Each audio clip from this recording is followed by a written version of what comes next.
আসসালামু আলাইকুম ওয়া রাহমাতুল্লাহ।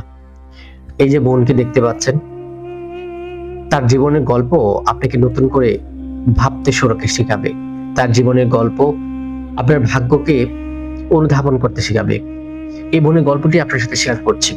এই বোনটি বয়স কত জানেন? মাত্র ১৭ বছর। এর কয়েক বছর আগে তার মা তাকে বিয়ে দিয়ে দেয়। বিয়ে দেওয়ার পরেই তার আ ঘরে আসে এই ফুটফুটে সন্তানটা।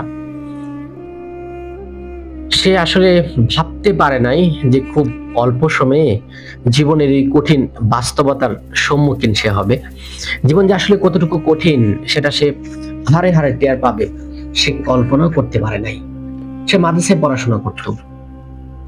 সে ভাবে নাই তার জীবনে এমন পরিস্থিতি আসবে, তাকে মানুষের কাছে ভিক্ষা করতে হবে, তাও মাত্র এই ১৭ বছর বয়সে।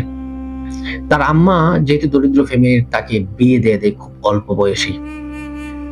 কিন্তু ভাগ্যের কি নির্মম পরিহাস, যে ছেলের সাথে তার বিয়ে হয় সে একটা অ্যাক্সিডেন্টে মারাত্মকভাবে আহত হয়। তার পা ভেঙে যায়, সে কাজ করতে পারে না।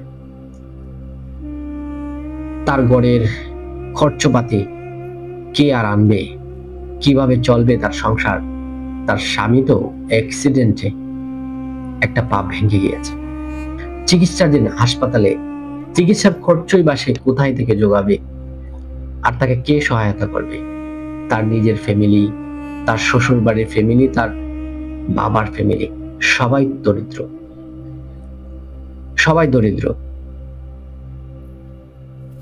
মাত্র ১৬ থেকে ১৭ বছরের একটা মেয়ে, তা আবার পর্দা করে, বুঝে উঠতে পারছে না সে কি করবে, কোন কাজে যাবে। কিছু কাজের মানসিকতার প্রস্তুতি নিলেও সন্তানের দায়ে সে কাজও যেতে পারে না। সে বলতেছিল, এই সন্তানটা আমাকে ছাড়া থাকে না, এই ছেলেটা আমাকে ছাড়া একটা মুহূর্তের কাছে থাকে না, আমি তাকে কোথায় রেখে কাজে যাব, কার কাছে রেখে কাজে যাব? এই জন্য পথের ধারে বসে আছি, তাকে নিয়ে, আর মানুষের কাছে হাত পাচ্ছি যে যতটুকু টাকা দেয়। এই মেয়েটা যখন এই কথাগুলো বলতেছিল, আমি শুনতেছিলাম, তখন আসলে ভাবতেছিলাম যে আসলেই ভাগ্য আমাদেরকে কখন কোথায় নিয়ে যায় তা কল্পনার বাইরে।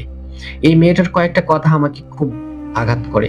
তার মধ্যে অন্যতম ছিল যে, ভাই, জীবনে কল্পনাও করিনি যে এই পরিস্থিতি জীবনে আসবে, মানুষের কাছে হাত পাততে হবে, আমাকে ভিক্ষা করতে হবে। যাই হোক, এই ঘটনাটির লিংক আমি আপনাকে দিচ্ছি ভিডিওটির। যে ভাই ভিডিওটি তৈরি করেছেন তাকে ধন্যবাদ, এবং সে এই মেয়েটার পাশে দাঁড়াতে চেষ্টা করছে, এই জন্য তাকে আরো বেশি ধন্যবাদ জানাচ্ছি। এমন ঘটনা আমাদের আশেপাশে ঘটে, আমাদের সাথে হয়তো কখনো ঘটতে পারে। তাই আমাদের উচিত যারা এরকম বিপদে পড়ে তাদেরকে হেল্প করা, সহায়তা করা, এবং তাদের এই জীবন থেকে শিক্ষা গ্রহণ করা। কখনোই লাইফে কোনো কিছু নিয়ে অহংকার করতে নেই, গর্ব করতে নেই। জীবনের প্রতিটা স্টেপকেই খুব বিচক্ষণতার সাথে মোকাবেলা করা উচিত। জীবনে স্বাচ্ছন্দ্যতা বজায় রাখতে সবসময় নিজের সতর্ক থাকা উচিত। কোনো অসতর্কতা অবলম্বন করা উচিত না, এবং ভবিষ্যৎ নিয়ে আগে ভাবা উচিত। আমাদের মাদ্রাসাগুলোতে, আমাদের প্রতিষ্ঠানগুলোতে যারা পড়াশোনা করে, তাদেরকে মানসিকভাবে একটু শক্তিশালী করে তোলা উচিত। দুর্বল মানসিকতার মানুষ হিসেবে গড়ে তোলা উচিত না।